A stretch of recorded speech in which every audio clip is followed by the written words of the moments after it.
Hey everyone, here with a quick little mail day. Just 5 packages here, excuse me. Started with Memory Jar from Urza's Legacy Reserve List. Obviously only printed in Urza's Legacy because of the Reserve List, and also I think that weird relics, forget what it's called, from the vault, whatever, hope I'm getting that right. Set that was kind of a weird workaround the Reserve List where cards were able to get printed in foil because I guess the Reserve List excluded foils for that time, but then they changed that. So anyway, there was one more printing of this card, but I got the original. $30, something like that, maybe a little over 32, something like that. Got it for my cube. Love this card. Very, very powerful, obviously. Extremely powerful. One of the most powerful cards ever. Uber banned right when it came out, got emergency banned. But yeah, I mean, it's in my cube. It's a great CDH card. I think it'll hold good value. And yeah, just happy to pick one up because I need it, and also because I like grabbing Reserve List cards when they're actually playable cards, which this definitely is, despite being, of course, banned in Legacy and not very played in Vintage. So pretty much just a commander card, but definitely powerful in the right situation. So there you go.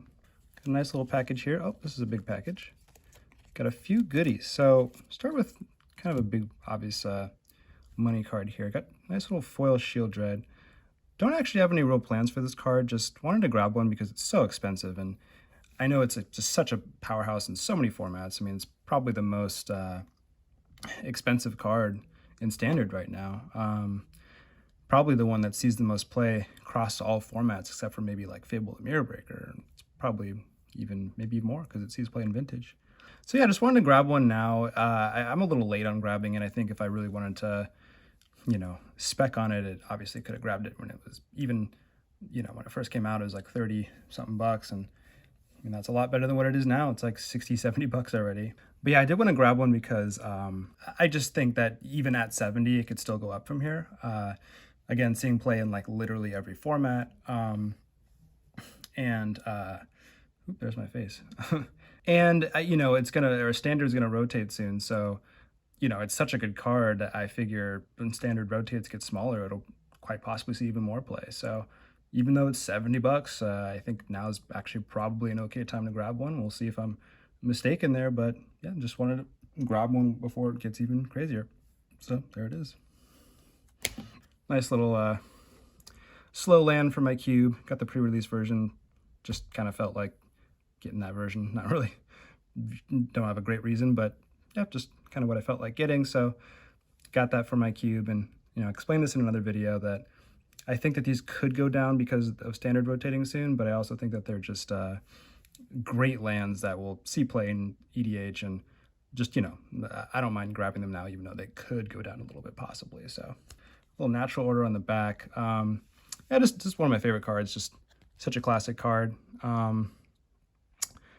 Yeah, I mean, just, I don't know, one of those like iconic classic cards that kind of like not a big fan of super spiky cards a lot of the time. Like when building commander decks or when building cubes, I kind of try to avoid cards like this that are really, really good, but this one's just so iconic, and I think, I don't know, it's a fun card, very powerful and just fun to play with, and just kind of felt like having one. Love that original art. So yeah, just really nice. Another kind of just random card I grabbed. I really like this card. It's a lot of fun to play with. It's fun that, you can grab lands, you can just kind of turbo ramp with it. I mean, obviously you're trying to grab, expensive cards, but it's just a fun card to play with in general. And, not saying it's going to be a money powerhouse in the future necessarily, but, just being a rare that's not like insane in any format really, but I just like this card. So just grabbed a nice little foil, just put it in a casual EDH deck, or if ever want to play, Pioneer, whatever. So there it is. Nice little Ugin here. No real plans for it, just kind of wanted to have one because I really like this card for the passive, actually, just because you can really kind of go off with this card. I play a Historic Brawl deck with this card.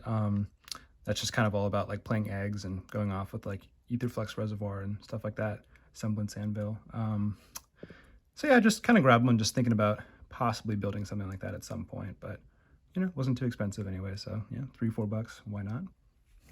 Verdant Catacombs Extended.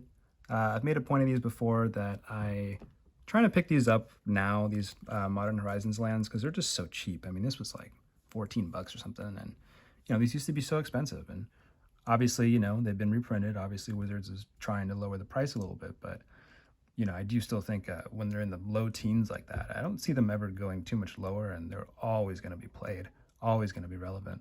So yeah, I just kind of am collecting a few here and there while they're still in this kind of like low teens, or even the highest ones are in like the upper teens range. So got this one here. A nice little small order here. Picked up a couple clever impersonators. These are pretty cheap. They're like a couple bucks. I mean, yeah, I just feel like for a card that's really flexible. I mean, I don't know. Again, I'm not a big commander player. I don't know how often this is really played, but it seems like it's good in a format like that. I mean, it copies anything. A lot of good artifacts, enchantments in that format. You know, you can copy a commander, whatever.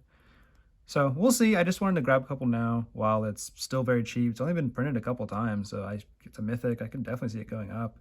We're getting a new card type now, battles, so just, you know, could be even better with that. So yeah, didn't seem bad for a couple bucks. And a Shipwreck Marsh, again, slow land for my cube. These Innistrad, you know, Midnight Hunt ones are cheaper because the set is just more popular than Crimson Vow. That's my assumption, I guess.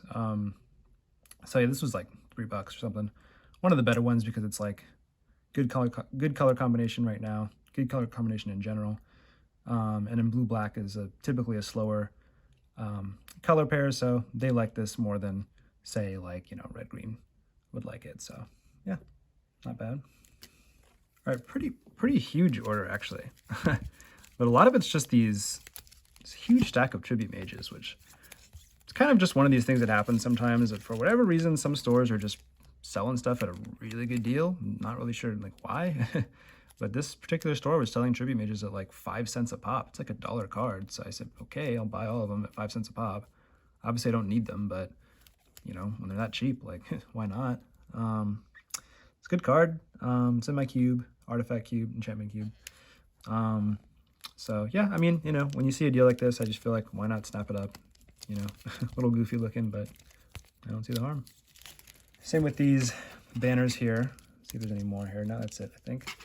Yeah, just another good like commander card that don't really have any plans for, but they were, again, very, very cheap, cheaper than what they should be going for. So I just picked up whatever was available because, yeah, again, why not?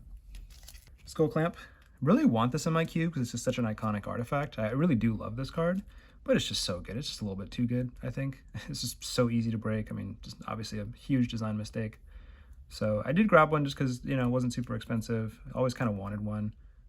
Just very nostalgic and, again, iconic card. So yeah, grabbed one, and possibly someday if I'm feeling kind of violent, I'll put it in my cube. But for now, just kind of holding on to it. So this one, another possible inclusion in my cube. Really like this card. It's a cool card. A lot of, obviously, potential with comboing and weird, like, I love the, like, Riddlesmith Containment Construct deck that is in Legacy, and there's sort of a, you know, variant or approximation of that you can play in my cube. So there's no real room for it right now, but someday it might make it in the cube. So when it's cheap and not many printings, I feel like it's a good card to pick up. You never know, it could get broken. For my cube, don't need to discuss these lands too much more. We've already talked about them, but yeah, just got a nice little foil Crimson Vow there, or sorry, Dreamroot Cascade, which again could go down once it rotates, but don't feel like it'll go down that much for me to be all that sad if it does, and definitely has long-term utility anyway because it's just such a good land. So, and last, just a nice little foil Lion Sash. I already have one in my cube, but I didn't have foil, and again, I just kind of like foils just in general, so it was cheap, so I said, let's do it. So there it is. I think that's it, actually. Yeah, smaller order this time.